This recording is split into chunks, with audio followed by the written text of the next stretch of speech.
Guess what feature we disabled? Yes. The wave feature. Well, it's annoying. It just kept starting, and I'm just trying to like adjust my hair and the camera. And Somebody needs to talk. We got a lot of new things happening. because my makeup and hair girl decided not to show up tonight. It was a problem. I'm just kidding. I don't have makeup and hair girl. But we do have these new microphones. Thank you, Bill, Yes. for the these are for church, but We're borrowing them. we're borrowing them. I mean, we had them because we're doing like all these other Everything? video things for church. So we had them. We're like, hey, let's Can we use use these. And then you go, well, what's that for? It's just fake. It is. It's just fake. Why would you tell them that though? What's that? You're ruining the magic. Full transfer. What if it's not fake? But then what are these about? This is real. These are just to soften. Well, that is real, actually, now that I've said it. We've used it every episode. We actually have. I know, and so All right, this got weird. Hey, welcome to Happy Chaos. We don't have a neon yet. but we ordered it, you guys. We ordered it, and I kind of want to tell you what we did, but I think we'll let it be a surprise. We'll unbox it, and we'll do like a little thing. An unboxing. Yeah, If we're gonna do all But we that, did I feel like the neon company should put a little sponsorship in there. I agree. Maybe they will, but Maybe because I got it from the same place I ordered this one. Yeah, and that one's really cool. I like that one. I do too. If y'all don't know, Kelly got that for me as a gift. Gift. I think some other people went in. No, they didn't. Oh, my bad. That was like my thing, you know. Thank you, honey. I just thought I'd really. No, remember I sent you a picture of the box, and I shouldn't have done that because you were like, Oh, it is. I just in my mind, I guess we do. Do y'all do this? Do you get expensive gifts? Kelly's not texting. She has a Tins unit on her back. Yes. We just like share all around here. Yeah. Do you all do that? Do you like go in on gifts? Like if you want to get somebody something expensive that you like, oh, does anybody want to go in on such and such? Kelly's different because see, Kelly has a problem. Spending. If he said She should have put spending in front of problem. Kelly has a spending. Justin Walker. No, I don't have a spending problem, you guys. Listen, I have a gifting problem. Like if he tells me like, oh, you know, I wish I had this, I'll go out to the store and get it today, you know? That was the switch. Y'all just mark that one down. You don't have a spending problem. You have a gifting problem. It's true. It's true though. I'm serious, I do though, because I like to buy him everything that I possibly can. And so, yeah. And it's not that I don't mind people going in, but I don't ask people. I'm just like, I got it. I have a problem because like for this birthday in particular, Spending. I got this one and then I was going to get him a real leather jacket or Perfect North tickets. And I was like, what do I do? Do I get both? And then I was like, well, I already got the neon and I already got like four other gifts, like 3 pairs I of want it shoes. noted when she does this. I beg her not to. I'm like, I have. It's true, but I have everything it's I my need. love language, and you know you can't tell someone not to have their love language. No, I'm not telling you not to. I hope we don't look like floating heads with these black shirts against this black wall. Babe, you can see. Well, I guess. And the neon kind of gives us a little like glow. Anyways, hey, guess what time it is? Comments time. Time for mail time. Mail time. You sing it this time. I don't know it. You just got a letter. Yeah, I don't. Keep going. What is it? No, you just want me to say it. I'm catching on, y'all. All right, so these are all just coming from the last episode. Let's start with this top one. Leslie Rosgrove says, can y'all put these on YouTube, please? Well, believe it or not, they are on YouTube under The Whole Truth. And I did put the link there. Yes. I try to reply. I got a cough. I got like an old man cough going on, so. Yeah, you're a little raspy. I like If I, I love rasp. it's like, what was that show? There was that girl that she was trying to sing, and everybody, when she got a cold, everybody thought she sang better. Was it Friends and Phoebe on Friends? Yeah, I think it was. Everybody asked me once. They said, "Did I name my daughter Phoebe After her. because of Phoebe on Friends?" But no, it's from the Bible. Yeah, it is. Yeah. Anyways, she had a raspy voice, and everybody thought she sounded better. Number 2, Sheila Wilson. Is Kelly working now that she has married, and how does that work with having all the children under one roof? I mean, working is like, if you mean like, does she deliver pizzas? No. I don't know why that's what I thought of. Probably because I DoorDashed for a long time. Okay, yeah. Not a long time, but for a decent amount of time. Okay. But I have my rod in many fires, as Justin would say. I think you have a lot of rods in the fire. Okay, I yeah, think that's right. So that's called a malaphor. Did y'all know that when you mix like figures of speech and you like mix them up, you're like, Yes. don't shoot yourself in the leg, instead of shoot yourself in the foot or like whatever, like, or if you put two of them together or something like that, like. Yeah. Anyways, so. But I how did you just say it? What did you say? I said I have my rod in many fires. Yeah. Well, so it's too many rods. Too many rods in the fire is the statement, and if you mix it up, it's called a malaphor. You guys. So Kelly has jumped in to help me with church, social media, homeschooling. You mix all that up in a blender, and you end up on a podcast called Happy Chaos. Because in the midst of all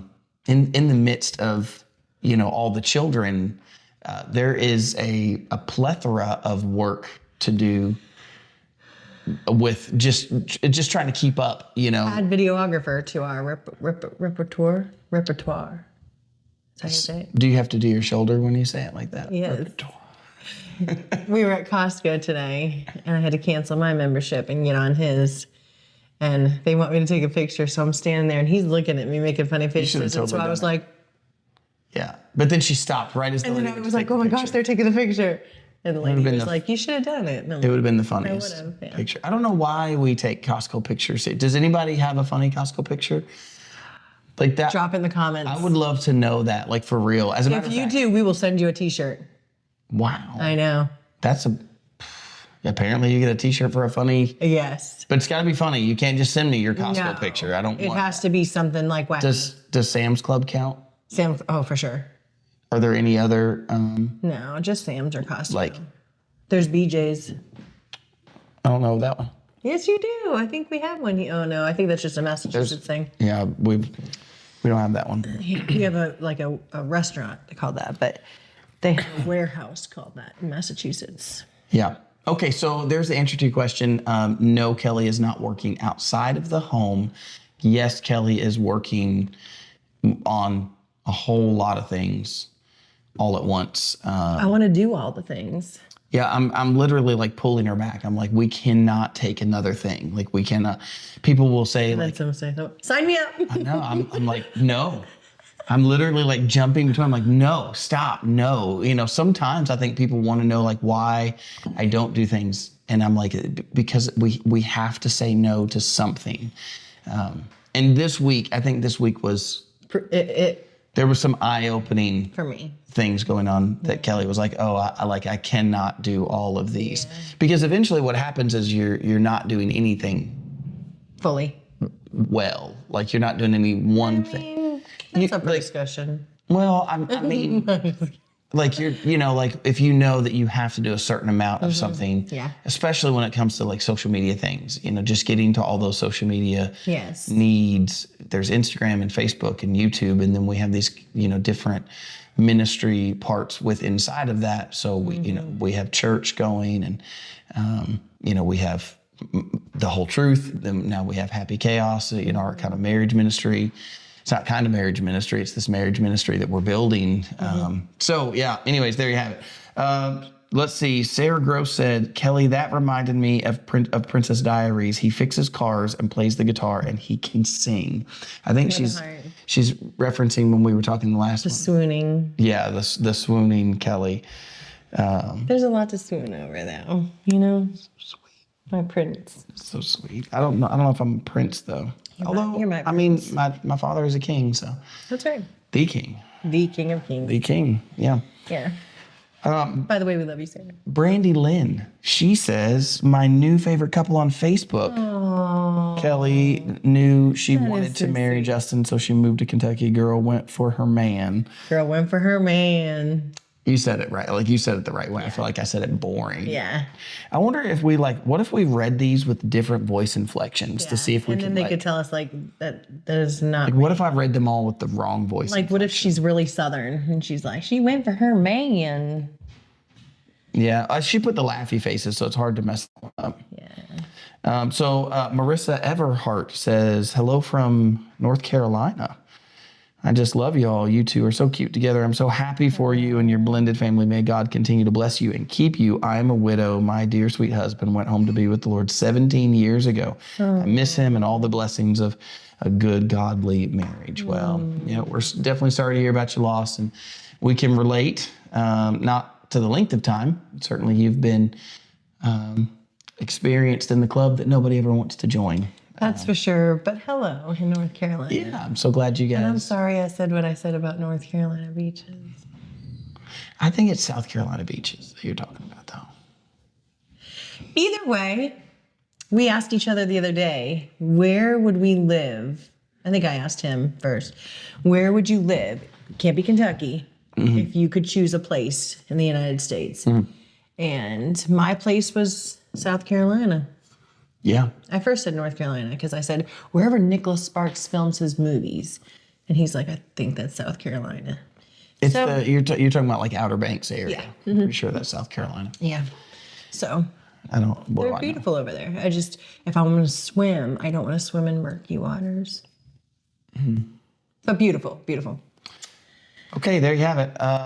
Denise Sturgill says, Wawa is coming and they will be breaking ground soon. Well, I just feel like Wawa needs to work on their name. I'm just saying. Y'all, he must not have known because, I mean, even our daughter Rebecca commented on dissing Wawa somewhere on here. She did. I remember seeing it. He's not listening, Rebecca. He's not listening. I'm not dissing them. I'm just saying like their name sounds like like baby talk. It does. But they're really good and he'll be hooked. Although I say that, but because I love them. Okay, so Shelly, we said Fraudman or Feudman. She gave us the pronunciation there. Frudeman. Frudeman. We're gonna butcher. Did I get that right? Sorry. Is it well? Because she put space DED, Frude, and then space MAN. Man, Frudeman. I think I'm getting it right. I think so too. Forgive us. Is how you say it. I'm happy you're selling the shirts. I think they are awesome. I didn't say anything negative about selling the shirts. No, I don't think you were the one who said something negative. No, but there was some. Yeah. So we weren't talking about you. Yeah. At all. Sometimes that happens, like when I'm preaching or when like I talk about something on my Bible study. Like somebody will be like, "I didn't say it." I'm like, "Well, I didn't mean you." Like my old pastor used to have the saying. He would say, "If you throw a rock, the dog that barks got hit." And I feel like sometimes people feel like they feel like you're swinging, but like I wouldn't. Like we're not swinging. There's y'all. When we say there's a lot of comments and messages and like there's a lot. Yeah, there is a lot. There is a lot. And so, don't take that personally. Thank you for... But mostly nice ones now. Like, I haven't seen any negative... Oh, yes, I have. See, you just said that just means that Kelly's growing used to it. Yeah. You know what happens when you have a podcast and when you put yourself out on social media? You'll either quit or get thick skin. It's true. You either It's like... true. You just kind of toughen up and you're like, well, whatever. It's true, but I still can... Yeah. But you'll get even tougher. I want to address Barb because Barb Hardy. Barb Hardy said, "You got yourself a cougar." Listen, I am not a cougar. You have to be like a certain amount older to be a cougar. I am 2 years older than him. Not even a year and a half. We just How old happened are you to be, right now? How old am I? What year were you born? 1984, 1983, 1984, 1983. I'm just saying. Oh man. I'm not a cougar. Okay, let's see. Who else are we trying to get here? Sarah Gross again said, "Happy chaos, make the O a smile." Well, you will see soon enough. You will. And this person said the same thing. Joanne Palmer said, "I love the smiley face and neon will show up nice in the dark wall." Yeah. Shelly, you also said, "I love Publix, girl. We love us some Publix." All right, let's see. A couple more, and then we're going to wrap this section up. Lauren Engel says, I like Publix, but Aldi's is so much cheaper. Everywhere is cheaper than Publix. They are. That is not true. Who's more oh, wait, Whole Foods.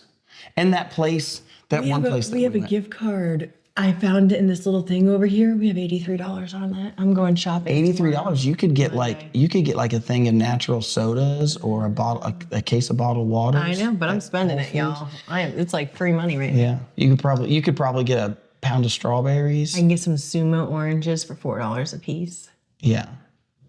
Anyways, if you can't tell, there's a place around here. I don't want to name it just because. Anyways, but there's a place around here that we went to. It was stupid expensive. Remember that little place we went, that little market we went walking around? Remember what I'm talking about? That is. They were so. What can I say?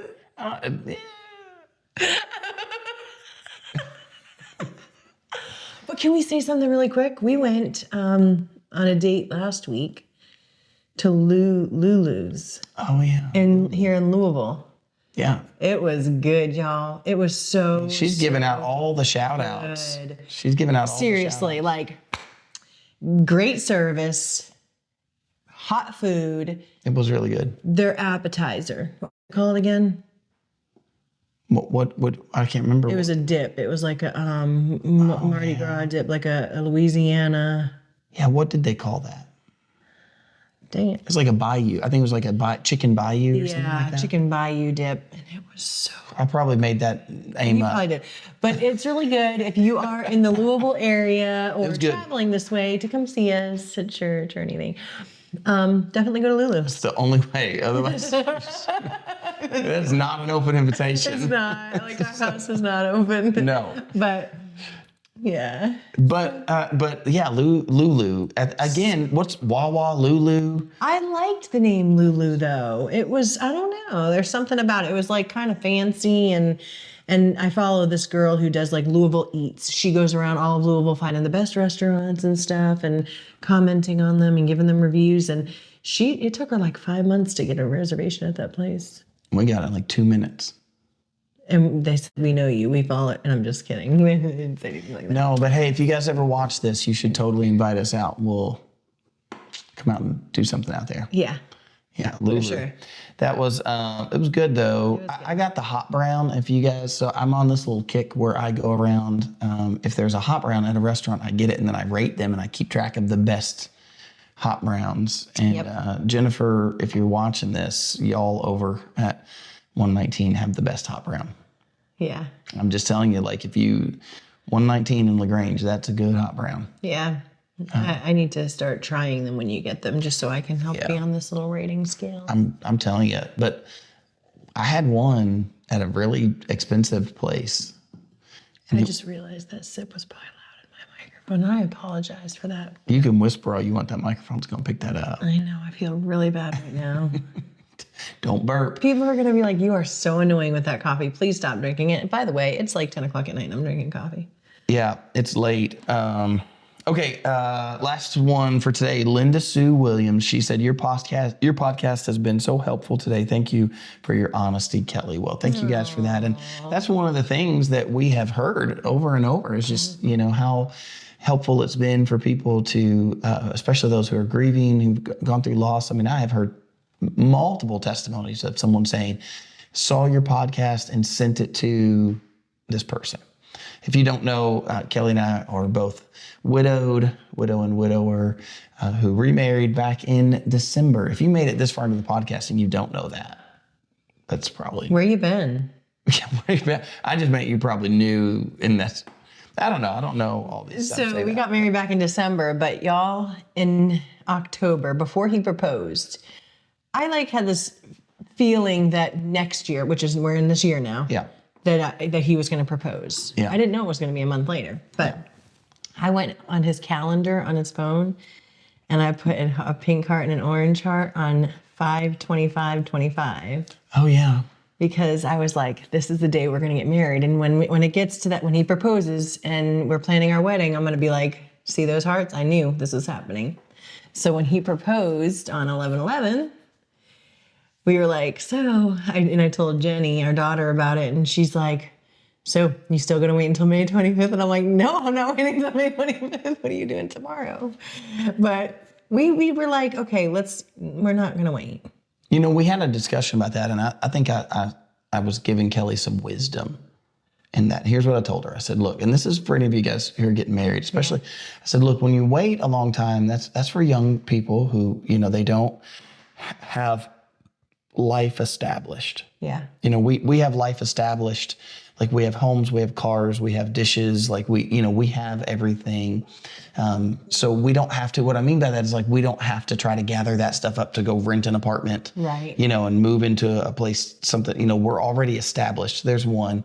And I just told her this, I said, number two, when you get married quickly though, what you have to sacrifice, the sacrifice there is that the less time you have, the more you have to be open to other like, so whether it's your dress or whether it's your, venue or photographer or whatever. And we had great stuff all the way around. Don't misunderstand me, but there definitely were some things that we had to be like, hey, we don't have the time or the resources to do that. If we saved up a little, if we went a little further down the road, then we could do those things. And so when I put it that way, then Kelly was like, oh, I'm open to whatever. Whatever we do is going to be great. So. I was, and it was perfect and beautiful. But I said all of that because we would be getting married here in like 22 days if we had waited. I feel like every time Kelly thinks about that, she gets sad. I do. We got married, honey. We're here. I'm glad we didn't wait. Like, gosh, there's been so much. Oh, look, Barb Hardy said that at the next one. She said, how long have y'all been married? Just since December, Barb. It is May. We're about to hit 5 months. Yeah. So we just got married. Now we've known each other for quite some time. We dated for over a year and a half.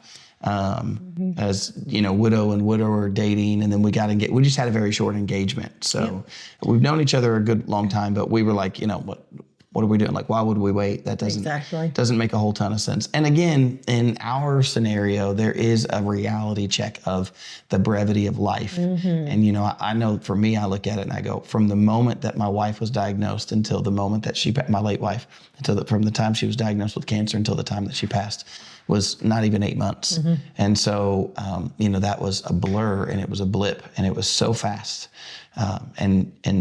We've already discussed this in another episode, but, we just didn't think it would be over. We even almost until like the last day, it was like, this is not it. This is not it. It's not going to be 100%. Over. And then it was. And so with that kind of looming, then here we are going, well, why would we wait? We love each other. Our families love each other. We want to do this. Why would we, what's the point of waiting? Like, what does that do? Other than it doesn't rush you to move a family of 4 into your house of 6, 5.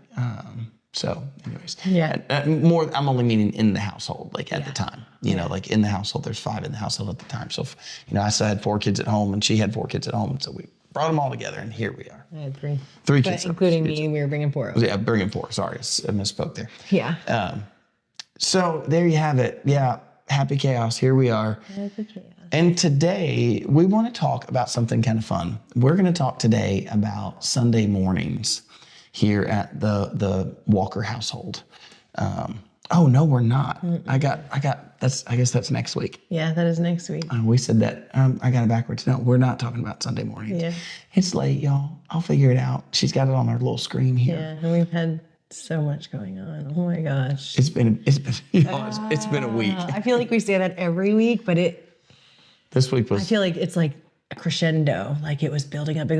If I've ever wondered in a week, could I fit something more in? I have to look back to this week and go, oh, well, obviously you have to sometimes. This is true. No, okay, we're actually talking about how we talked to our kids about loss, heaven, hope, but most specifically about loss and about heaven. I've done a lot of talking so far. Your youngest was how old? How old was Phoebe when Sarah passed? 7, wasn't she? Yeah, she was. She'd been 9. She was 8 going on 9. Yep. Yeah. Or just turned 9. And your oldest, 25? Yeah, 25. Yep. I'm having to like do math backwards in those, like think about where we are and where we've been. So yeah. And then mine were 3. And Kaylee was 14. Yeah. Yeah. So mine, 13. Yeah. So mine were like 9, 11, 13, 14, 16. Yeah. 16. And then 20 and then 25. Yep. Am I getting that right? Yeah. Yeah. Close enough. Something in that range. Yeah. And so, yeah, it's just, very, very spread out. I think that everybody dealt with it differently. Yeah. So, but I do remember, gosh, I remember a lot of things for that matter, but, specifically, just the idea of like having to, I guess let's start with the kind of the initial, when there is loss. Yeah. The announcement of that. Yeah. Are you talking pre-loss, like as... Oh, I guess. I mean, it's happening. Like, how much did you let the children know? Did you tell them, say goodbye to mom and let them walk out of the room? How did that work? Well, we were all actually in the room. Yeah. So. But did they know, like, even the youngest, did she know what was happening? That's hard to say. That's a hard, it's a hard question. Yeah. But what she really grasped or didn't grasp, I would say by their reactions, I think that they definitely grasp, at least to some degree. So yeah, for us, I mean, if I go back to, we didn't hide anything from our kids. When we knew something, we shared that thing that we knew as best as we knew how. Right. So from the moment of diagnosis, we came home that day. We immediately, we texted the family and told the family, hey, we're going to be kind of, especially my family, because I was working with my family. So we texted my family to say, I'm not going to be into work for a while because I'm going to be home with my wife. And then of course, immediately, like her family as well, just to tell them. So that was via text, and then come home and in person set our kids down and told our kids that, mom has cancer. And so, we just tried to be open and transparent for the next, now whether I, did well in that or did right in that or whatever, I'm just telling you what we tried to do. The goal was to be transparent, to say, this is what mom and dad are going to try to do. This is how we're going to try to make it better. We think, and I really did believe that mom was going to be healed. And so, treatments that we did, if the kids were curious or they asked, then we kept them up to date about what we were doing. And so we told them those things. I guess I'll pause there for a minute and say, what about you guys? Did you vocalize to your children, especially your older? Yeah, well, so the girls were over at my mom's. So 3 daughters, ages at the time of diagnosis, 2. How old would 3 years older? So 5, 2, 5, and 12. And so they were all at my mom's house when Jonathan was in the hospital having his colonoscopy. And like I've said in a different episode, they wouldn't let me in the hospital pre-diagnosis, like when he was getting his colonoscopy and stuff because of COVID and stuff. And so when he called me and told me, and I rushed over to the hospital, I called my mom right away and I just told her, I said, hey, it's cancer. And I said, please don't tell the girls. I want to tell them. I don't want you to break that to them. I need to be there. And, I just racked my brain about, Kaylee, my oldest, was the one that I was the most concerned about because she carries a lot. And I just didn't want her to feel hopeless or like her dad was dying, because I didn't believe he was. And so, once we left the hospital and we got home, dad was visibly upset and crying. And Mila, I just remember I have a little video that I share on Facebook when the memory comes up of Mila just holding daddy because he was laying on the bed crying, and she's just holding him and she's like, I love you, daddy, and you'll be okay. And 2 years old, just saying these sweet little things. And so she didn't know. She had no idea. She's 2 years old. She has no idea what was happening. Yeah. Sophia still, I don't think that she fully understood, but she just sat by his side and helped him with whatever she could help him with. She's always been like that nurse type with him that takes care of him. And then Kaylee was pretty devastated. She took it probably the hardest of the girls.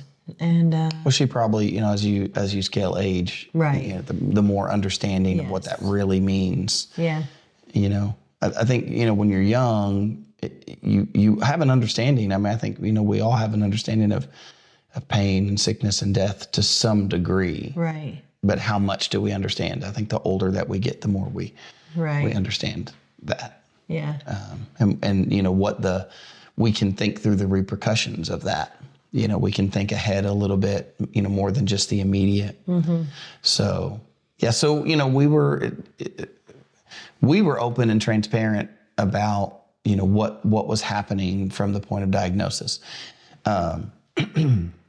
We didn't, I really believed that Sarah was going to be healed. And when I say that I believed that, I mean, like, I don't mean it like, I guess I don't mean it like wishing and hoping. Like I in my mind, I'm like, she is going to be healed. kind of like divorce is never on the table with people like us. Yeah. Same thing with death. Death was not on the table. There wasn't. It just wasn't there. I mean, that's the best way I can describe it. There was no thought of it. It was not even a second. I guess for me, I can't say there was no thought. I mean, there was definitely thought. Like there was, what do you do if? And then for me, it was, well, it's not going to be that.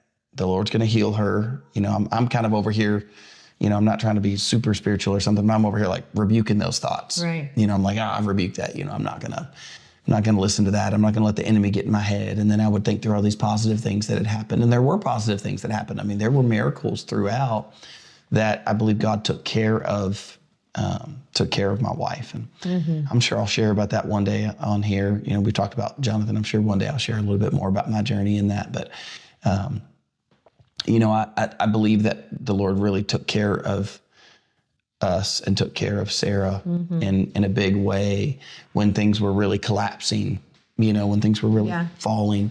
And there were miracles inside of that. And I know people go, well, wait a minute, how can you say there were miracles? Well, I'm of the belief at this point, biblically, I think we could stand on this to say our days have a number. Yeah. And I don't believe without God doing something extraordinary, supernatural, the natural course of events is that our days have a number. Mm-hmm. The Lord knows what that number is, and you're not going to change that number. Yeah. So, unless you're, the king in the Bible that God gave him extra years, I don't believe that God does that with the average person. That's a miraculous, a supernatural. But I do believe that the Lord gave us miracles inside of that. I'll talk about those someday. But so because I'm saying that to get to this, so we come to the day of like calling hospice when we knew that. It was a whirlwind. Sarah knew. I began to put it together. I don't know if I could go over that story right now without crying, and so I don't think I want to get there. But I could see the writing on the wall a couple of days prior that like, oh man, this is getting really, really serious. But just to say the day of, for us, it literally looked like this. Sarah woke up, I woke up, it's early morning, kind of that not dusk look, whatever, dawn look. And, it's kind of blue outside. And she looked at me and she said, do you think I'm dying? And the honest answer to that was, I'm afraid that might be the answer, that's. And so did you say that to her? I think I literally said those words, through tears and choking and crying. I said, I think that might be the case. And, she said, me too, and so we cried and we just wept. I mean, there was just a moment there of like, there's nothing to say. There's no way to communicate. So we just cried on each other for, it could have been 2 hours, just weeping and hugging and more weeping and more hugging and just, I love you so much and I love you so much. And there wasn't planning. There wasn't. It was just being with each other for that period, and I think I've never been more in touch with reality than in that moment of like, oh, this is the realest thing I think I've ever had to face. And yet at the same time, it kind of felt out of body, almost felt in a way, like looking back on it, it almost feels like I can like see myself in it. Obviously I couldn't, but I'm saying that in that. See, that's how I felt right after the passing, and then a couple days to follow. Yeah, I think the few days that follow, I think I have that same kind of feeling, like almost like, my memories of it are me looking at myself. Yeah. Which is, Definitely. maybe that's some sort of a defense mechanism or something. We don't claim to be, like, we're not professional. We're not psychiatrists or something, or counselors or therapists. No, but we've been through it, and I think speaks a lot more than. I think there's a reality check. I got to take a drink, y'all. This throat. Yeah, I'll take over if you want for a moment. Yeah. Unless you want to keep. I know. I guess you can. Yeah. I'm just trying to give your throat a break. Yeah, I think, getting to the point of the children, I think after we got through, that, her and I, then it was time to communicate to the children. And so I called them. Well, okay, so she said, do we call hospice? And I said, I don't know. Like I've never lived this part. I don't know how to, what do we do? So we called her doctor. I was on the phone with the doctor. Again, probably don't want to go into too many details there because I don't want to start crying, but told the details of the moment, like what was happening. And they said, yeah, you need to call hospice. I didn't realize that what they were going to do was send out a hospice nurse to come assess. I didn't I didn't know how that process worked, but that's what they did. But nonetheless, so we called the doctor. Doctor says call hospice. The in between of that, I went and got our children, brought our children, because I didn't know how fast things were going to work. I didn't know how fast things were going to progress. And so we went and got the children. And by the way, for us, just so you understand, like it was a 2-day, not even 48 hour. We called hospice at 10 a.m. on March the 4th, and 7 p.m. March the 5th, she passed. So, we called in hospice. But in between, I went and I got the kids, and hardest conversation I think I've ever had in my whole life was to have to look at my children and tell them that I was going to call in hospice. And that's how I worded it. That's what I said. If you're wondering, if you're watching this right now and you're going, okay, tell me, like, be specific. How did you do that? And the answer is, and by the way, y'all, this whole episode is not going to be sad. I promise. Like, we have hopeful things to talk through, but just the part of communicating the grief side. I looked at my children and I said, I'm going to call in hospice. That, of course, came with a question. What is that, and what does that mean? And so, then here I am with tears telling the children what hospice means, and that that meant that, that mom was going to pass, that she wasn't going to make it. And so we went in, and I sat there with the kids, and they hugged on their mom, and they loved on their mom, and they, we let them have time with mom. This was in the morning, and then we made the phone call to hospice. And then, of course, they're going to send out a nurse, and they're going to come out, and they're going to do all the things.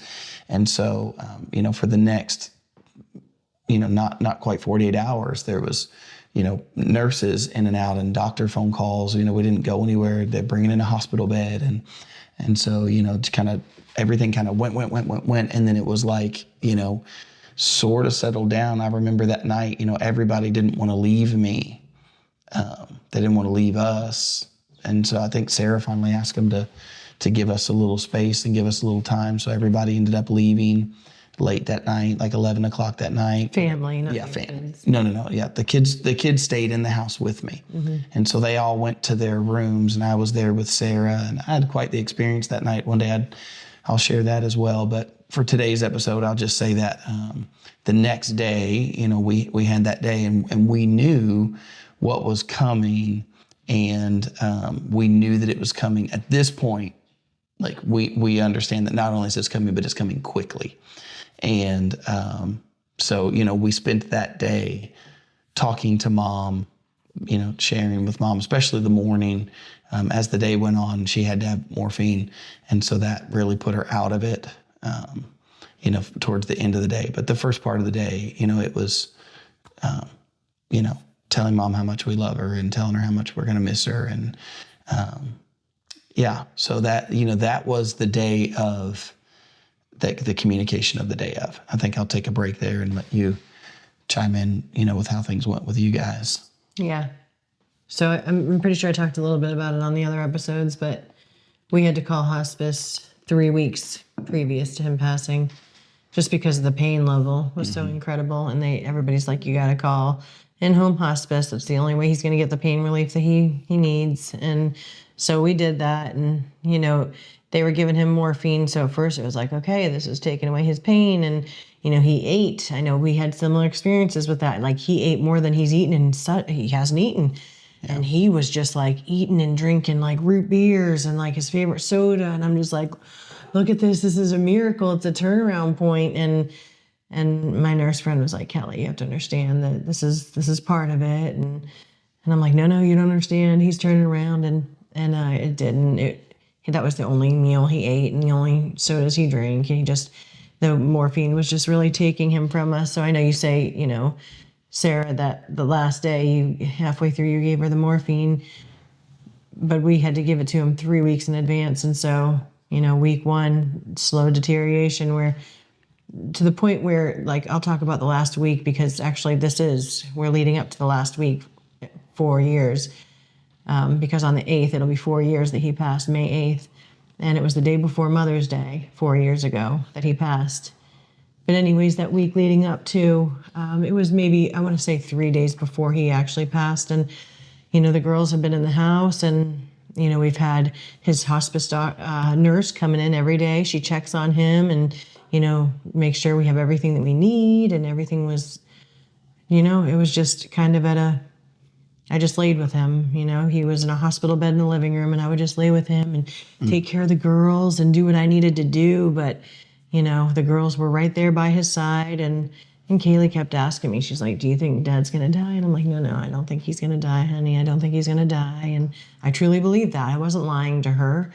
And then about 3 days, maybe 2. It's kind of a little bit of a blur, but I want to say, I think it was more 2. He was getting really bad. And my nurse friend was like, Kelly, it's getting close. And I still didn't believe it.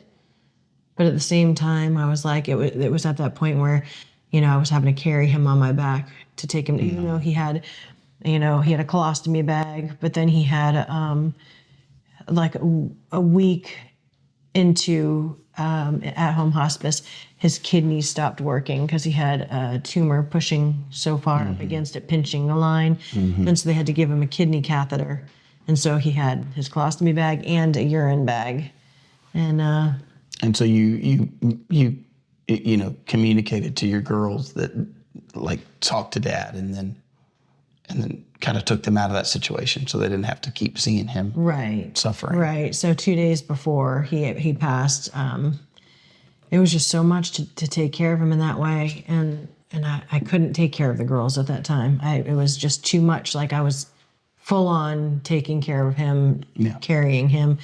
And so I just said to the girls, I said, why don't you guys, give Dad hugs and kisses and stuff. And I did not tell them to say goodbye to him, because my heart couldn't handle that. I couldn't tell, especially Kaylee, say goodbye to Dad. And Sophia, who was like taking care of him and like taking his temperature and acting like she was his nurse and stuff. And I didn't want to say that to them. And I don't know if I did the wrong thing there. I don't know. No, that's not even the thing. Don't think like that. But I just said, give him hugs and tell him you love him. And he was just out of it, And so my mom took them to her house. And she came back and she just kept him with my sister, because she figured that I probably needed somebody at the house too. And so they left. And then 2 days later, it was May 7th. And my friend, who I consider his guardian angel, the nurse that I talk about, she was like, Kelly, you need to prepare. He has, what do they call it? The cough, Yeah. the death rattle. And I was like, well, I mean, I hear it. And so it kind of makes sense. She's like, you're going to have to give him that medicine in the back of the refrigerator. You have to have the nurse come over and give it to him.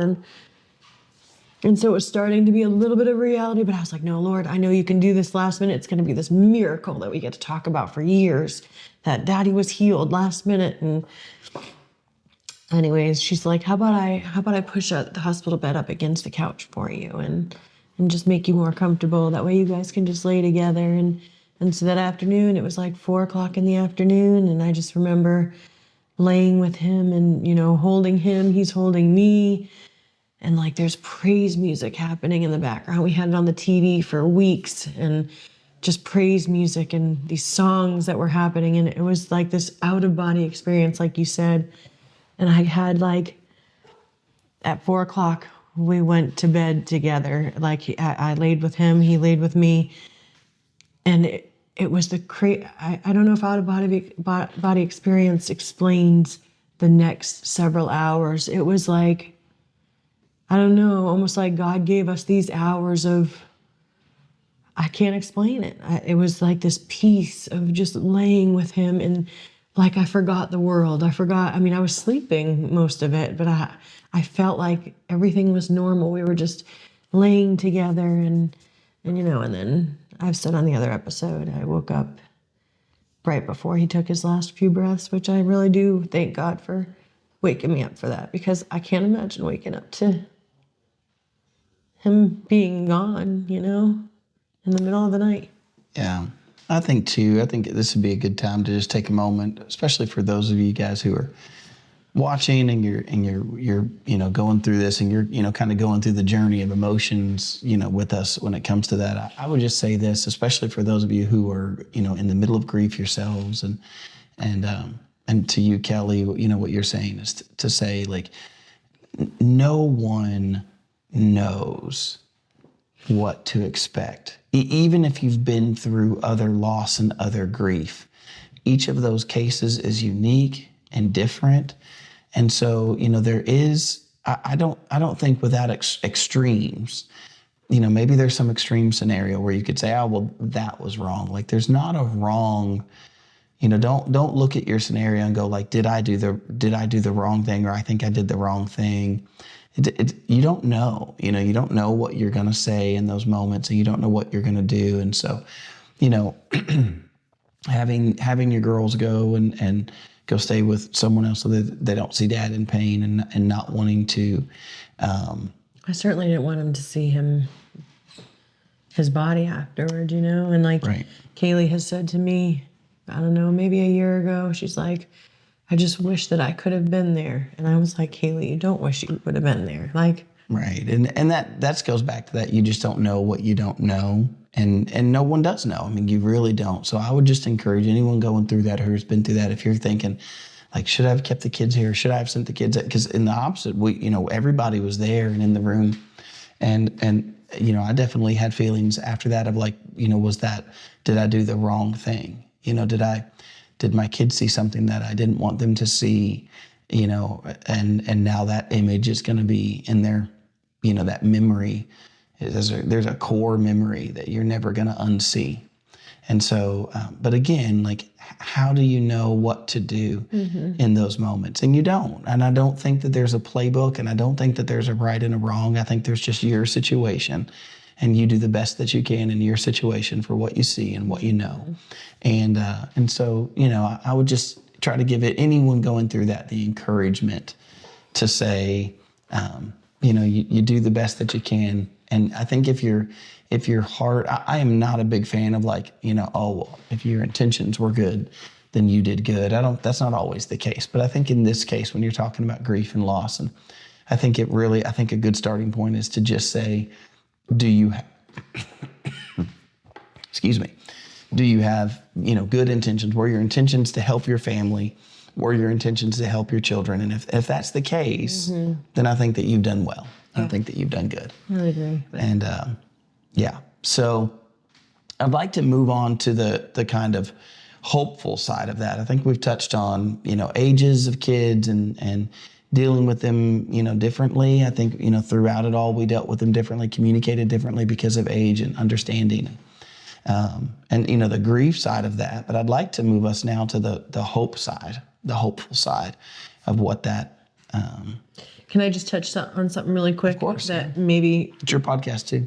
Maybe listeners might wonder if they're going through this were there questions from your kids about heaven, or was there such a biblical foundation that there wasn't a need for those kind of conversations? Was there any will we see them again? Were there those kind of conversations that happened with the kids?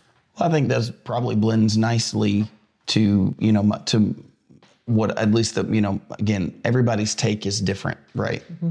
And so, I know for me that, from the moment that Sarah passed until, that first night, I just had this kind of moment where I couldn't really speak, and I just sat there silent, and I wasn't trying to be rude. There were all these people at my house, and they were family. There was all this family at my house, and they were all, are you okay? Are you okay? And I just I couldn't speak, and I didn't really want to speak. And we were all just sitting there. I mean, it was strange. Anyways, so we got through that. The next morning, we were still just in shock. I don't think anybody slept. We all just cried all night in our own rooms. And so, we came out of our rooms. I don't want to say we woke up, but we came out of our rooms. Yeah. The next day, slowly everybody kind of went to their rooms. And I remember sitting there at the dining table for hours. I mean, all the kids were in bed, and I didn't want to move. I couldn't move. I didn't want to go back to my bedroom. And anyways, I don't want to get to the sad part. I just want to say that. So a day goes by, and then it's the next evening. And so, people had brought us stuff all day long. People had brought us casseroles and lasagnas and Gatorades, and, we had good friends who, went to Costco and bought up a whole bunch of drinks, and we're like, I think everybody just doesn't know what to do. So, they were just trying to think ahead. I mean, I literally had people bring us laundry detergent, and thank you if you were a part of that and you did that, thank you for that.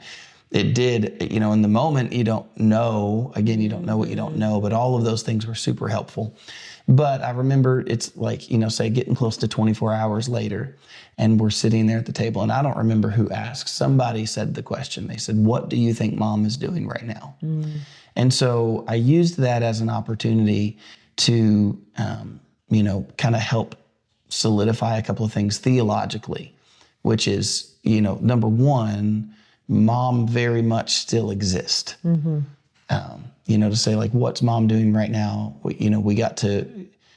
literally sat there at the table. This is what I remember. I told him, I said, we need to understand that Mom still exists. And from a theological standpoint, from a theological standpoint, I'm gonna pause this for just a second. And we're back. Okay. Happy chaos. Yeah, that's right. Happy chaos. We had family things happening all around, and so we had to pause for a minute. We're at the dining table, and the kids had asked me, what do you think Mom's doing right now? And we use that to say, number one, that she's still very much exists. That two, that because she's a believer in Christ, then she's with him. She's with the Lord in a real place. So she really exists. She really is with the Lord. And she really is in a real place. Just like we're in the kitchen right now, there's a real place. Jesus said, "In my Father's house are many mansions, and if it wasn't so, I would have told you." And he said that in a place of saying, let not your heart be troubled. You believe in God, you believe also in me. And so I got that chance to share that directly with my children. And then I said, I don't remember exactly how I said these words, but something to the tune of if we're going to answer what Mom's doing, we have to recognize that first.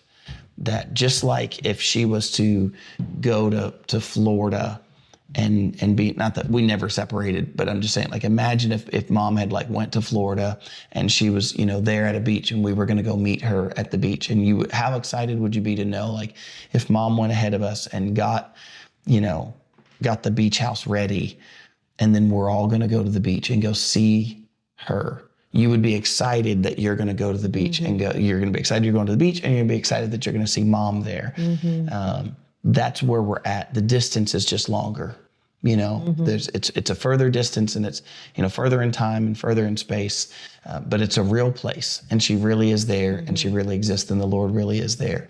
And I remember that one of our kids, I don't remember who said it. I think it was my son, Jeremiah, but I don't remember. But they said, well, if I know mom, then she's getting everything ready. Like she's getting everything ready for us. And there's really no truer statement of her. Like she was she prepared things. Like she prepared all kinds of things. And so, she certainly would have been a part of that. Yeah. So yeah. Anyways, your turn. So I don't think there was probably I think from the little ones, like Neela and stuff, like, dad's in heaven, and she didn't fully understand what that meant, but, we're like, yeah, dad's in heaven, and we'll see him again. But there wasn't too much discussion. We were very, I don't know. So he passed away May 8th, and that was, Mother's Day was the next day. And so the next day, he passed away in the early hours. So it was 2:16 a.m. on the 8th. And so then that morning, my mom brought the girls back over, or my sister brought the girls back over. And we just kind of sat there and talked about the good times with dad and stuff. And there wasn't too much discussion about, where is he? I think we all just kind of knew. We've talked about it before. And so, yeah, there was, but now we talk about things like, Sophia's had dreams. She's the one child that's had dreams, and, daddy visiting Kentucky and saying, this is where you're meant to be, and don't worry, you're going to see me again. And so there have been discussions about that, her asking me about that. And, I always just, answer them as much as I know biblically. Of, because there's still questions. I ask you, I asked you. Last time questions, I'd have to go ask the Lord. I ask you because you're so knowledgeable, and Y'all, I hope that swallowing is not too terrible, but this throat. Yeah. And I got to preach in like 8 hours or something, so. But I asked you the other day, I said, what do you think they're doing right now? And do you think that they miss us? Yeah. And so I think that I have more questions than probably the girls have as far as that's concerned. But they've asked little questions here and there. Yeah. I think, we definitely had questions about similar, like what do you think they're doing in heaven? Kind of as more of like a blanket. Yeah. Kind of a blanket thing. But I don't think we've had too many like in-depth questions, like really questioning, like what do you really think they're doing? I believe that, the Lord never does anything arbitrarily.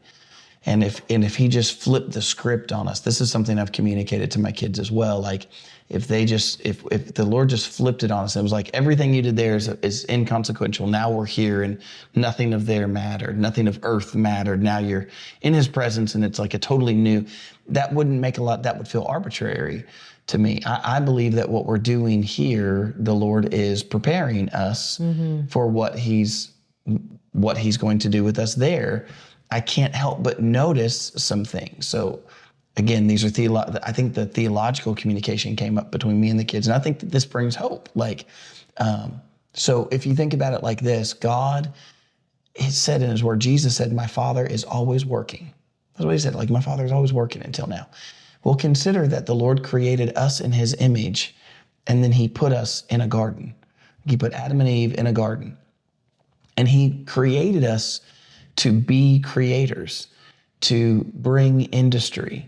There's a point that I always make to people when I talk about when somebody wants to talk about like evolution and whatever, ancestors, and where they, try to claim we're related to animals. And I always point out, well, like look at a gorilla and you see similarities, like their eyes, their hands, the way they move, they can even sign sometimes. But give a gorilla a ball and he will play with that ball. He'll jump over it, he'll roll around, he'll throw it in the air, he'll do all kinds of stuff. But you know what you will never see that gorilla do? Organize a game of kickball. That's true. You will never see gorillas running the bases. You won't, right? Like think about what I'm saying for a moment. Like you'll never see, monkeys. You might go, well, like beavers will build dams. Well, that's true, but a pack of wolves never builds a city. Yeah, that's true. The Lord created us. My point is to say, like, the Lord created us to work. And, then we're here that, like, it's a kingdom. It's his city. It's like a holy city. He said, in my Father's house are many mansions. There seems to be, he said, I go to prepare a place for you. So I think that there is a hope. If I'm saying this to my kids, like if I think about mom like laying on a cloud eating grapes while angels feed her grapes, that might sound fun for about 10 minutes. Yeah. And then I'll be like, I can get my own grapes. Yeah. Yeah. Hey, Gabriel, chill. Like, let me get I was just saying that because I knew that name. But yeah. Anyways, I don't think that this is what I've expressed to my children. Like, mom's not a floating orb of light. That's not who she is. There's no hope in that. But there's hope in this. Like, she really is a person, really is in the presence of the Lord in a real place. And one day, we who believe in Christ, and that's us, like our family, we believe in Christ, we will see her again. There's a hope in that.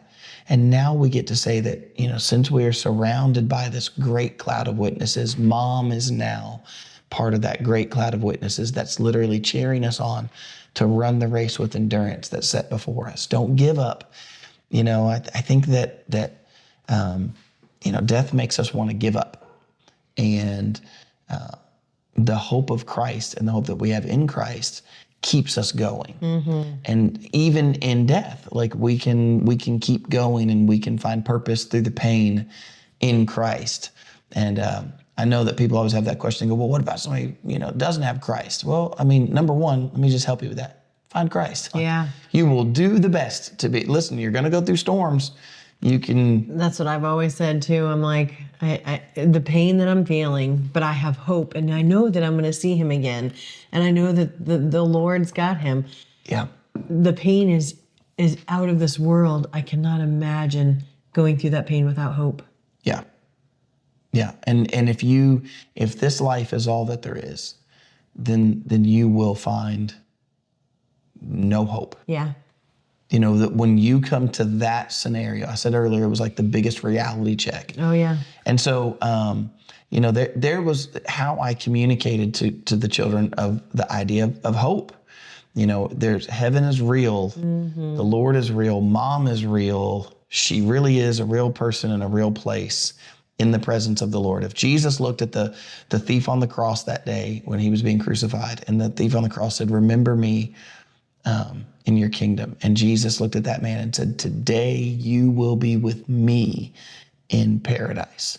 One day I cannot wait to find that guy. Like, dude, that was close. That was real close. you,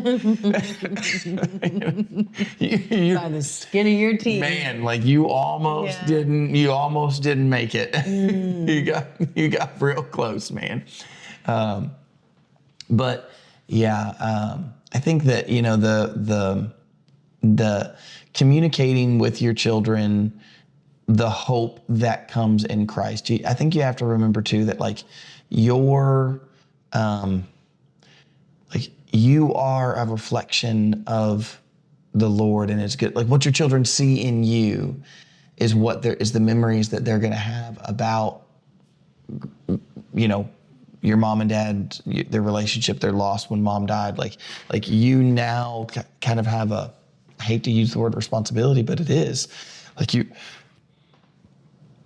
you have a responsibility to give them a good example of the hope that Christ can bring and the hope that the Lord can bring and the foundation of faith that we have through him. Yeah.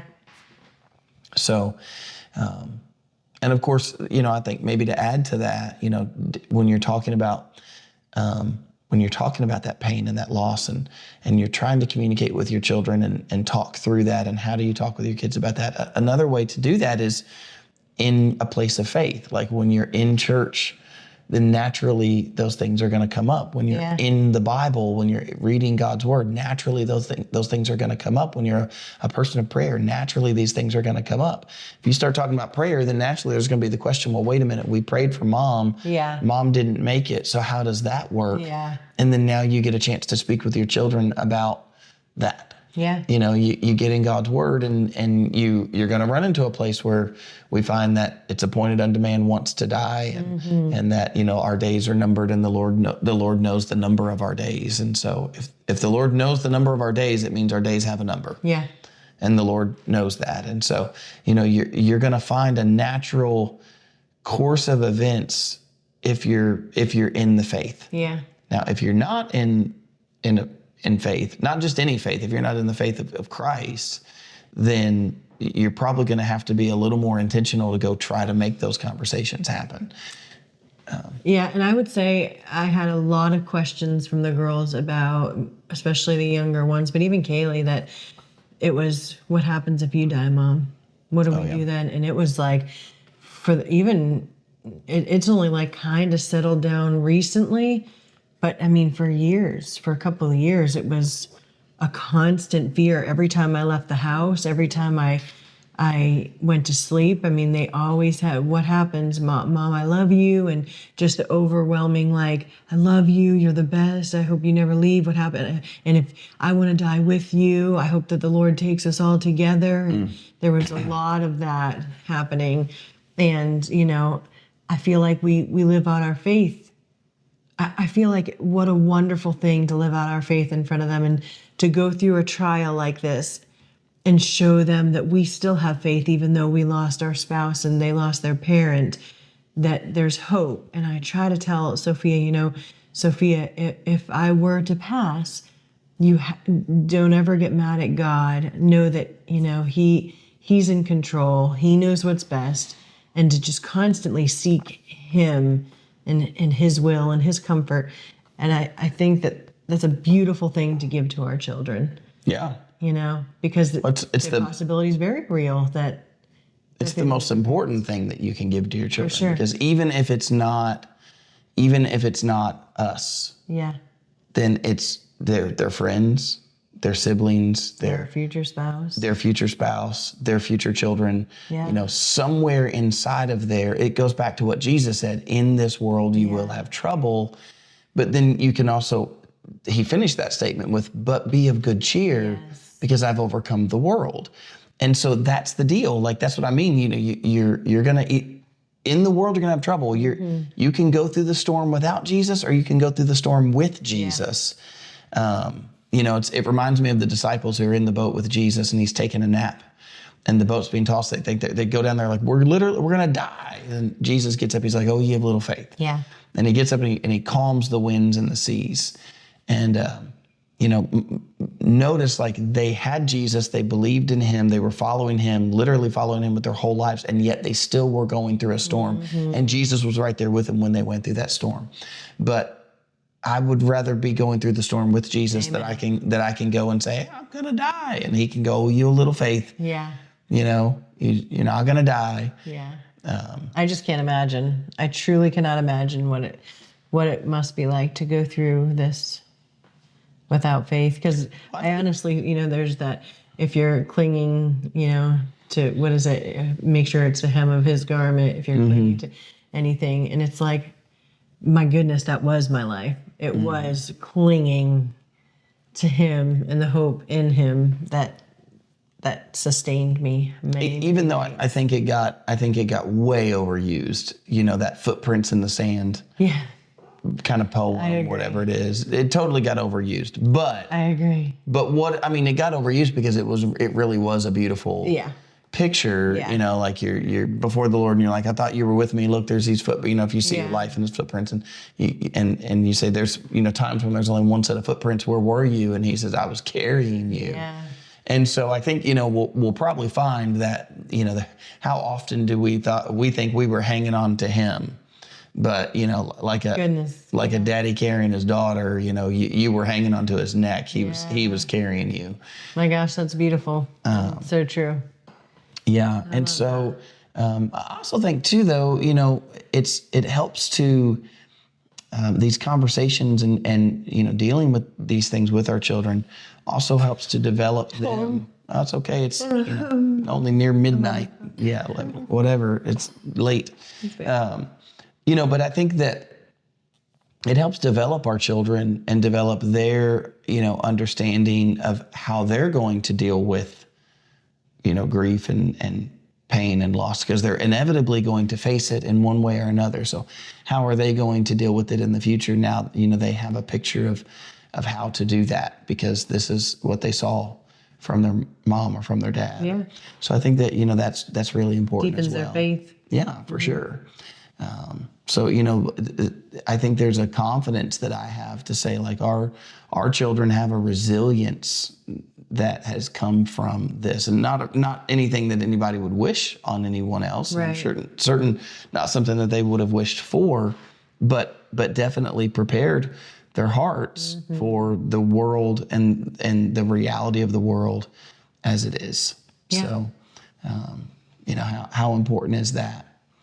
And so, you know, I would just encourage anyone here, you know, I've already shared quite a few things that I've like shared with my kids and gave to my kids, but I would just encourage you that if you're going through grief, if you're going through loss, if you're going through hardship, your kids are smarter than you might be giving them credit for. If you're trying to keep that from them, they probably know Yeah.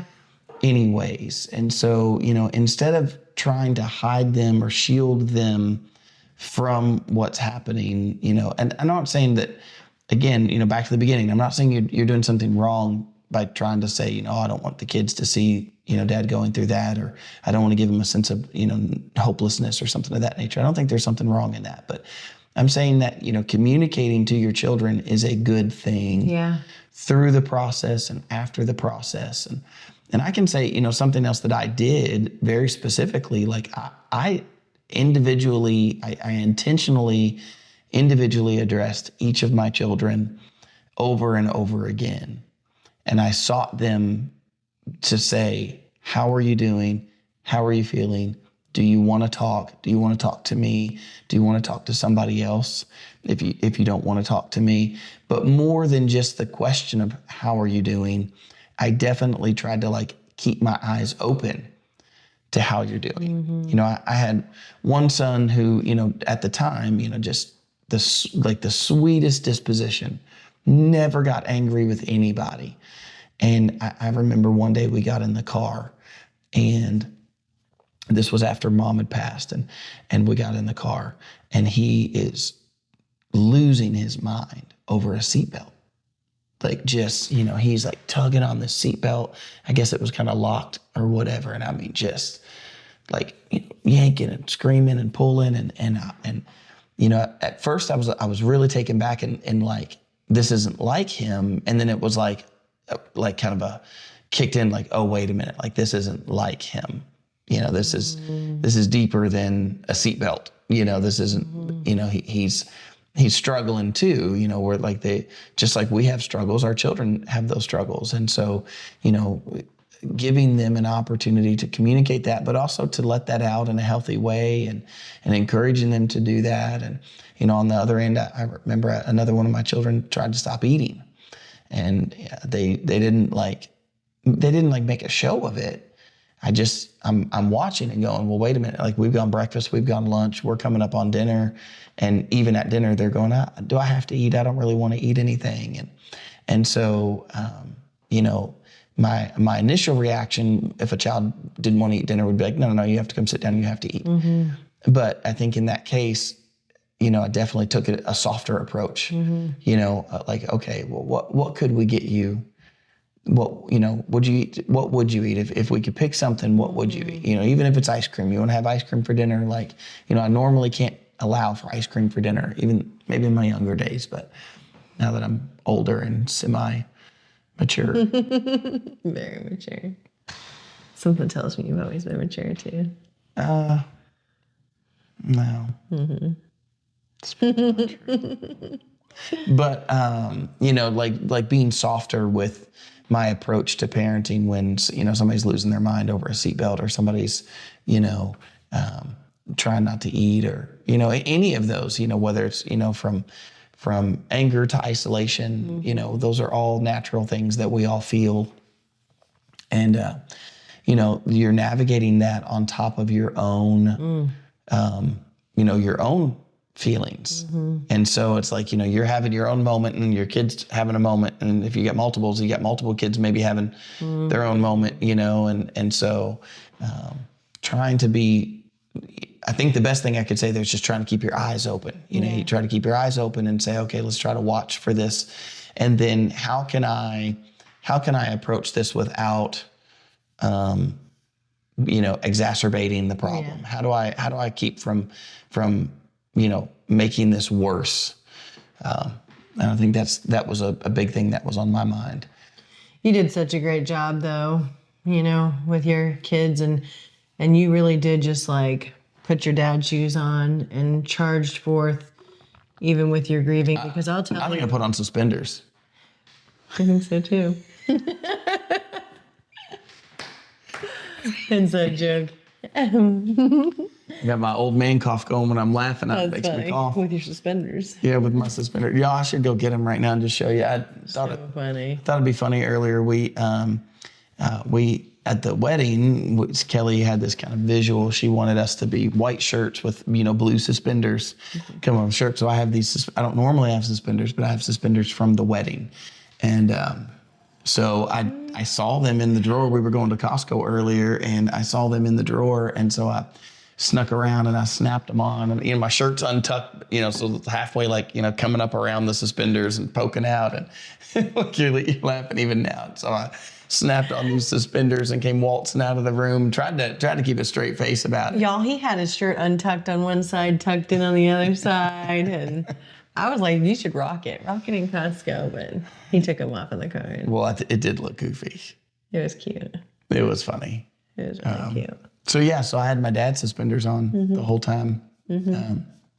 I remember one day I had a really bad panic attack. I mean, like really, really bad. I felt like I couldn't breathe. I felt like I couldn't move. And I remember I just laid out on the bed and I'm literally like laying face down, my face off the edge of the bed. I'm trying, like the world felt like it was spinning, but more than spinning, really felt like I was just like being like I was, it's going to sound stupid to say it, but I'm telling you, I felt like I was being crushed. Like I didn't really feel like I could breathe or whatever. And I remember being in the middle of that and, the knock on the door.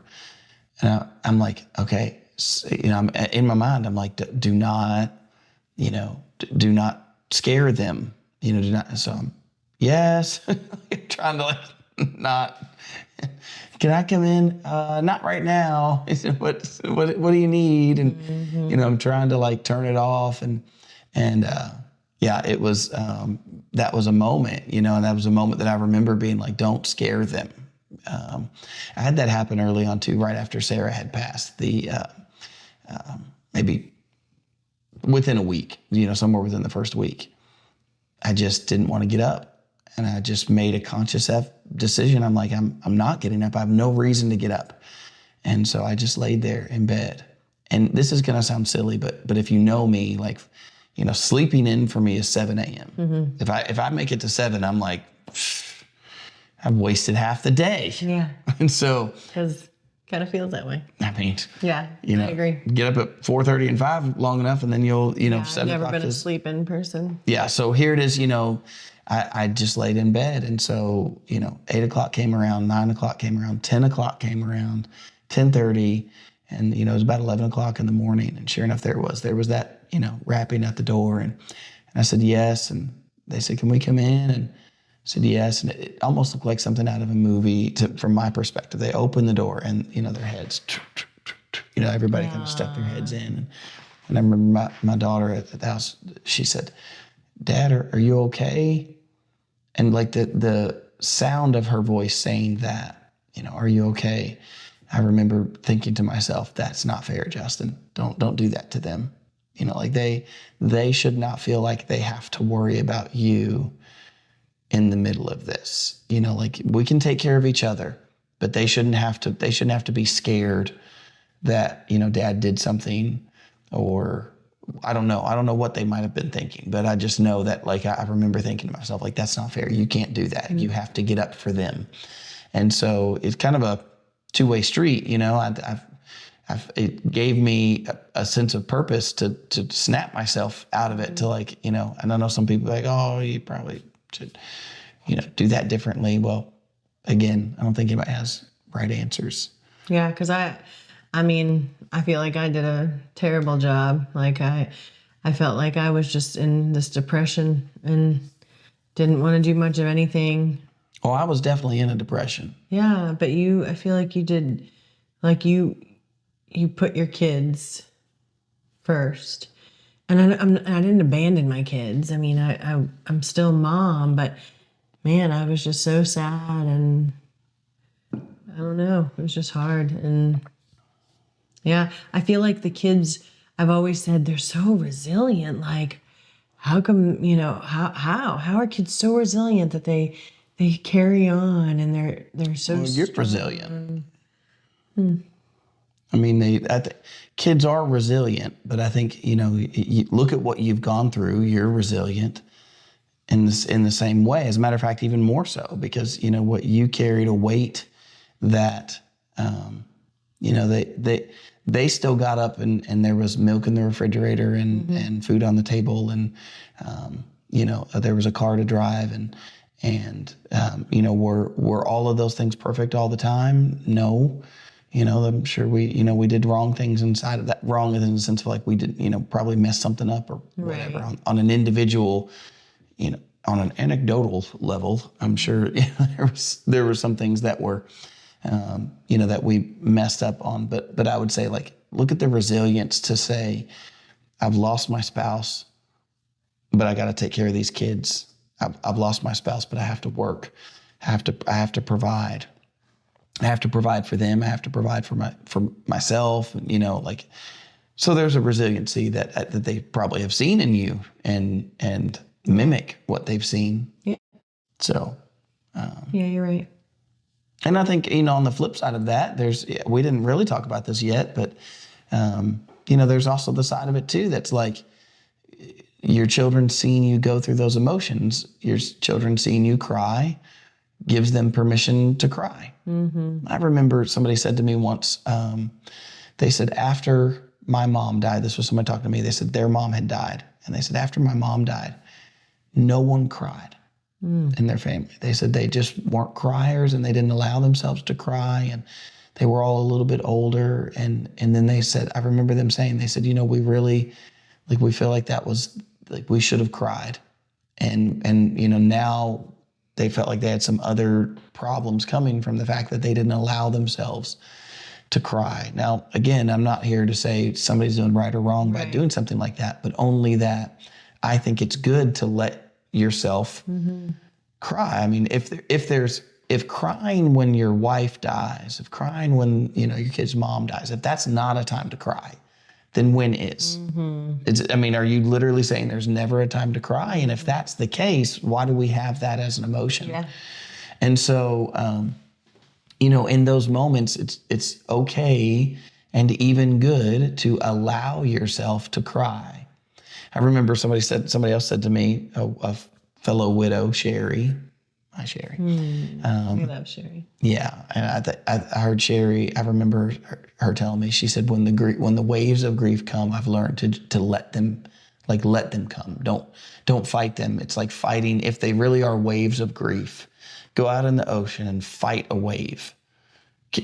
What will you get? Like, can you stop it? Can you stop that wave? Can you?" And so, a better thing to do is to just ride the wave. Just you allow it to happen, and You allow it to carry you for a moment, and just like a wave, it'll subside. It'll hit you, and you can get hit by a powerful wave, and you go under, and you can get tossed all around, and you probably even hear it when I'm describing it, that sound of a wave that goes over you. That's what grief can feel like, but ride it, give it a moment and let it happen, let it take its course. I will say that it's a correct statement to say those waves in the beginning, they hit you hard, and then they get less. If you've ever been out in the ocean, it's like, man, the waves were big and then the waves got smaller. Yeah. The waves definitely get smaller. They're still there. They're still powerful. Yep. They'll still knock you off your feet if you're not careful. Yep. You can be in water up to your ankles and get Yep. Swept all the way across. You get knocked all the way over, just even in ankle deep water if the wave is powerful enough. And so the waves of grief are like that. They get bigger and they get smaller, and sometimes they can still sweep you off your feet when you're not in a good way. They can still knock you down. So I just thought that was really good advice. And I think for your children to see that, to see how you deal with the grief, how you respond to the grief, that's good for them. So it's good for them to see you cry. It helps them to cry. It's good for them to see you process. It helps them process. I think, communicating with your children is more than just verbally. Yeah. You're communicating a lot. Well, you really are communicating with everything that you're doing. So, how you handle that is how they're gonna reciprocate. Yeah. At least to some degree. Yeah, I agree. I agree for sure. Yeah. Well, and cut. No, I'm just kidding. Not yet. Did you have something you wanted to? Yeah. I feel like you got a plan here. I do kind of have a plan. I think we need a plan to kind of bring it back. It got a little heavy. It did. In our episode here, and I don't think I planned for it to get so heavy. Where I'm going with this, I want to lighten up the mood here really quickly. Is let's talk about our reel about the oil change and the coffee, because some people got pretty serious about it. I don't think anybody got serious about it. I think you took it personally. Y'all, we get oil changes on our vehicles. Well, he knows he gets them with us. How about let me say it like this. Because I'm not gonna lie. Okay, I'm gonna say it like this. Let me start out with this. Yeah. Okay, here's the truth. We're not in a financial position that we have to actually choose between an oil change. Are you saying that if we had to choose, that I would choose a macchiato? Yes. Listen, the way I look at it is, my car can go a little bit longer. So you would choose the macchiato. Listen, the worst I've gone was like 8,000 past the oil change. Past the oil change. That means you've gone 12,000 miles without an oil change. Yeah, but I drive a 4Runner, and so we're good.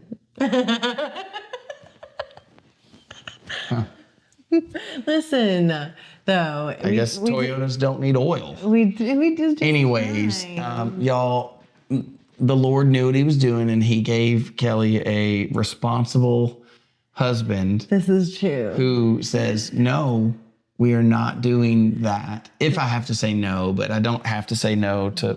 This is very true. I don't have to say no to macchiatos, but I think I know where you're going with this. Yeah. And so. So I've already messaged her, but I just want to give a shout out to Elizabeth. I don't know. It's Elizabeth by the beach. That's all I know. Yeah, this she doesn't have a last name. Sweet, beautiful woman sent me money for some coffees. And it was the sweetest thing ever. And by the way, I've already gotten a couple of them. So Yeah. Yeah. So I appreciate it very much. Yeah. I told you, Elizabeth, that you made her night when you. You absolutely did. She was like, what? Somebody did what? And Yeah. That was really, really, really, really sweet. Yeah. Seriously. What a sweet thing. Yeah. But just to be clear, we will also get the oil change. Yeah. But my thing popped up and said maintenance too. Yeah, I saw it. I just drove it Friday night. So I just looked at it and I went and got my coffee. Because now she goes, well, now I have a husband who can, he can go and get the oil changed. Yeah. And he knows how to change oil. Yeah, don't come at me. I totally know how to He change has oil. changed oil. Right. Well, number one, it's almost just as expensive to change. If you change the filter and change the oil, it's like, well, gosh, for $10 more, I could have just had somebody else do it. So, because where in your busy schedule do you have time to do that? Even though he changed the spark plugs out in our daughter's van. I still have these. They work. Yeah. So he does a lot, y'all. He's a little mastermind over here. Like, he can do everything. I know I said it last episode about like the guitar. You just have to get. He can do everything. There is nothing that this man can't do. I don't know about that, but you just have to get up early enough. Yeah. You just got to get up early enough and be like, all right, this is what I'm doing today. Yeah, so that's true. I just installed a dishwasher by myself. Yeah, he did. That saved me $140. Grocery shopping, for those of you who are like, this girl, she doesn't like to pull weeds. She does.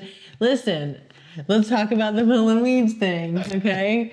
I was out there. I was not complaining at all. No, I was not. I did not complain at all. That's none of my business. He's full of it right now. He's just pretending. But y'all, I get it. Like, I'm not saying it's not my responsibility, and I was out there with him. But I feel like you do things with the person that you love, because you love them. Even if you don't like doing it. You took a little convincing to come out for the weed pulling. Yeah. I believe even but after that's because I had to cook dinner. It was already like 4:45, and I'm like, if I don't get dinner started, we're gonna be eating at like 8 o'clock tonight. And so I was like, I'm gonna cook, and he's like, just come out for 10 minutes. And I'm like, I have to cook dinner. The first time that I saw you, this is revealing. This is a revealing thing. Oh boy. The first time that I saw Kelly, that I saw a side of Kelly where I was like, oh. Because there for a while, I will tell you that Kelly gave me the impression that, like, if I was doing it, she would do it. She would be a part of that. Until I remodeled the bathroom. And she was there every step of the way until I had to take that toilet off. And then I realized. I really did have to go somewhere, though. And you said to me, you're like, you can either stay here for it or. And I went, remember, you asked me, you're like, do you want to go get this done or. And you're like, you probably don't want to stay. I love her. I'm serious. I didn't just like leave because, oh my gosh, you're doing the toilet. But you were very, very clear. You're like, I don't think you want to stay for this. You may as well go do that. We had two things to do at the time. Listen, I've replaced a lot of toilets. I don't, when I just said that. I'm not doing it. I'm not replacing a toilet, Just got to keep a towel there and stuff it down in that pipe because. I mean, don't get me wrong. I was a single widow for a while. And I would have done whatever I had to do. But no, I've never had to replace a toilet or anything like that. But I do what I have to do. Like, I'm not going to be like, oh, I can't do it. Unless I was broke down on the side of the road. Then I'm going to sit in my car and cry until someone comes to save me. Listen, I'm saying to your well, I don't know what word to use there.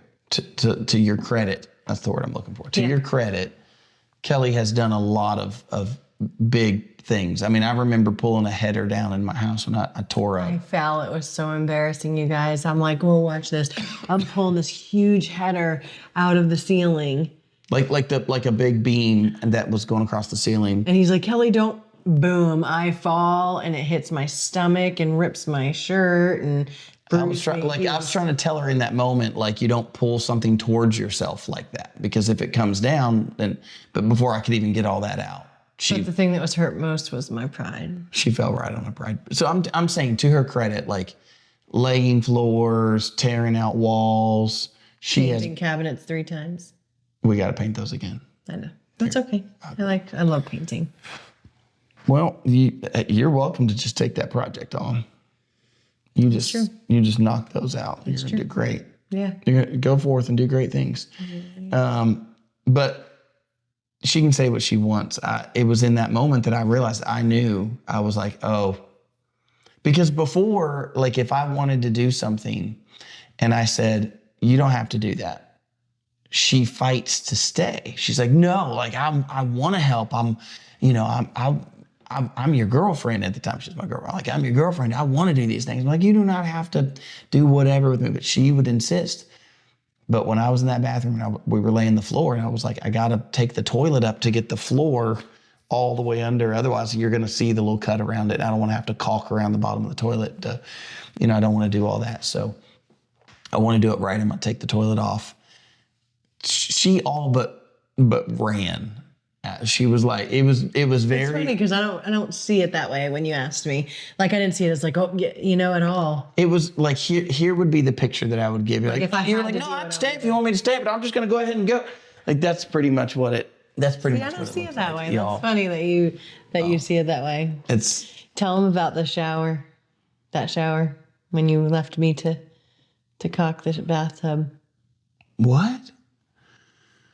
What are we talking about? You had to go somewhere. You had to go to a meeting or something, and my job was to caulk around the tub. Oh yeah. I had one job, y'all. One job. Yeah, I was remodeling the bathroom. We were remodeling the bathroom. By the way, just so y'all know, like this was at this point in time, I had plans of getting engaged. She just didn't know it because I had no clue. I'm good at keeping secrets if I need to. And But so I told him, I said, the one thing I want out of an engagement, because he's like, what's your dream engagement? And I was like, if I were to tell you that, it's like, just like gifts. When people are like, what do you want? Don't ask me what I want for a gift. Know in your heart, I want to get this for her, so I'm going to love it. If you want to get me something, I'm going to love it. No this from the queen of those who insist that I give you a list of things I want. Well, because I want to get everything. All the things. But anyway, you have a gifting problem. I do. I have a gifting problem. And so I told him the only thing I want out of an engagement, I said, because he's like, what if I have this big fish laid out in front of you and its big eye is still in the fish and then the ring is inside of that? And I'm like, I think you put all kinds of effort into doing that. And I'm going to say, yes, it's sweet that you thought that far into it to say yes, right? But I wanted to be surprised. This man pulled off a surprise. But anyway, back to the story, sorry. Okay, so I have plans of getting engaged. So I'm definitely, my mind is kind of in that realm. She's over here helping me remodel this bathroom, and it was a full remodel, like tearing out walls, tearing out ceiling, replacing the vanity, single sink with a double sink, taking one sink out from another area. We just the whole thing. It was so much fun. We had a whole plan and everything. Still got to fix that ceiling, but anyways. Yeah. So we did this like a shiplap on the wall, on this wall around the tub. And she was like, what can I do? I had to go somewhere. And she's like, what can I do? And I was like, well, if you would be willing, if you'll caulk around the shiplap around the tub, like caulk all that in for me. And I came back and you said the caulking is in the garage on the table. Which it was. But there was also other things there. Glue. That looked identical. They didn't look identical. Looks identical. Well, because they have these labels on there, and they tell you on the label what's inside the tube. And so she took adhesive for the ceiling tiles to put up the ceiling tiles, and she caulked in around the tub with adhesive glue instead of caulking all around. I came home, I could smell it. I was like, and I think you even said, you were like, that was really hard to work with. It wasn't like the normal. I was like, well, that's because it's glue. you glued. I had one job. One job. I'm pretty sure that's going to turn really yellow, but because it's all white in there. But anyways. Sorry. No, it's okay. I forgive you. But I learned my lesson, and I know now. But see, I mean, look, this is what I'm saying. To your credit, she grabbed the caulk gun while I was gone. She, cut the end of the tube off. She, poked the hole. She went in there and did the whole thing. She was just doing it with the wrong my nails. They say I'm bougie, but she's bougie. I did it with my nails. Yeah. Yeah. Well. So that's country points right there. Don't you guys agree? I got my nails and caulking. But when it came time to replace the toilet, out. And I realized too, when there are certain outdoor chores. I weed eat. I love to weed eat. So there's that. I would give you that. I just don't like to weed pull. But even then, I build it up, y'all. When I got out there after he's like, just 10 minutes. Come out with me for 10 minutes. I was like, this isn't so bad. I even said that to you. I said those words. I was like, see, you're starting to like it. You said, I don't know if I'm starting to like it, but I definitely made it a bigger thing than what it is. For sure. But I used to work landscaping with my late husband. He was a landscaper. We owned our own business, and I worked with him. I worked with him at 9 months pregnant and was riding the mower and stuff. And I didn't like those jobs. I didn't like the weed eating, the pulling weeds and stuff. And he never complained. He just did his thing and begged for work from everybody. And I'm like, how? Like, especially like he would trim the bushes and stuff, and I would haul off all the stuff that he trimmed. And so I guess I just have like flashbacks, and I'm like, that is such tedious work. Well, it wasn't so bad. We'll see. Here's going to be the real question: is the next time we go back out there, because we have the whole other side to go pull all those weeds. All I can say is it is not as bad as it was last year. Last year, weeding this front garden was ridiculous. It was like just, man, it took days. I let it get out of, excuse me.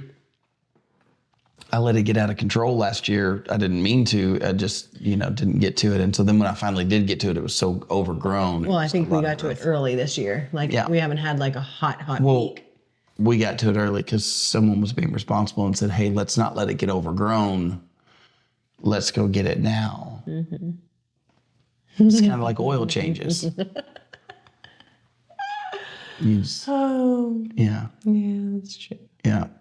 But let's shout out Bailey's. Yeah.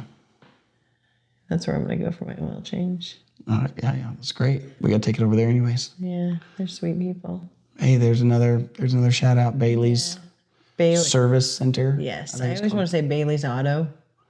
Bailey's Service Center. Bailey's Service Center, Shelbyville. Check them out, y'all. Yeah. Well, guys, I'm about to fall over. I am too. I feel like I'm just gonna fall on my face. Yeah. This is the feeling that I have right now is that feeling that says I will probably not make it 30 seconds before I fall asleep. Something tells me you will. At 30, like, what was the day you counted? One day we were falling asleep, like we were going to bed. 4 seconds. I thought it was 14. No, not a couple weeks ago. So I fall asleep fast if I'm tired, like really fast. Yeah. And so Kelly got the wild idea to count to see like how long before she could like feel me, like fall asleep and whatever. And I thought it was 14. I thought even 14's fast, but 14, whatever it was. I feel like 14's long for you. It's bad. Seriously. No, you can, I'm telling you, you'll be here, we're watching a show, right? And he'll be like wide awake, right? And he'll look at you and he'll say, can you believe that just happened or whatever he'll say. And then I'll turn my head back to look at the movie. Not even a minute later, I promise you, I'm not exaggerating. I look over, man is out cold. And I'm like, we were literally just having a conversation though. Like, how did that happen? How are you asleep? And I'm like, no, but you know when he's sound asleep. I think the other part of it is though, like I go all day, all the time. And so when I finally get to like rest, it's like, tell us in the comments, how many hours of sleep do you get a week? Because like I know for years after I lost Jonathan, 4 hours tops, and that was my nights. I couldn't sleep, didn't get to bed until like 2 a.m. and got up early for workouts and stuff. So, but I lived off of that, and I was like, I'm good. I love that. Now, not so much. Now I'm like, all right, it's catching up with me. 6 is a good number for me. Yeah. I know there's people that say there's health things or this, and I'm like, I don't know what to say. Like I feel good at 6. Oh, if I sleep past 6 hours, yeah, I get tired throughout the day, which is silly, but I do. And I don't want to wake up in the morning. I feel like if I get 8, then I feel like I've wasted a lot of time. Agree. Well, the yawning is happening. Yeah. We're probably making y'all yawn. You're probably driving. This is not safe. Yeah. You're probably getting ready for church right now. Yeah. Well, on that note, thank y'all for joining us. If you stuck it out today, next week, I think we are going to talk about what Sundays look like. Yeah. Because I think that'll be a fun episode. I think so too. We'll keep it light. Yeah. All right. Well, thanks for joining us here on Happy Chaos. Thank you. And hopefully our neon will be in the next couple episodes. So. And then we gotta work on a song. Oh yeah. We should have Kelly sing it. That sounds great. Jessica Ferris. Would you like to sing an intro? Karaoke time with Happy Chaos. Oh, she's so cute. I love her so much. We did a little Christmas card, and it was Brady Bunch. the Brady Bunch, yeah. The Walker Bunch. And so the little words that we put on it, we kind of did like a Hello, child. little parody to the Brady Bunch, like, this is a story about a lovely lady. And so anyways, It was cute. it It was really cute. yeah. Cara is kind of the one that requested that. I'm like, Cara, you have no idea we actually are doing that. Yeah. Yeah. Yeah, for lots of other people, you're like, who are all these people you guys are naming? And we don't live in that state. Yeah. They're all our close friends. Yeah. Yeah. Okay. Well, thank y'all. That's it. See you next time. Bye.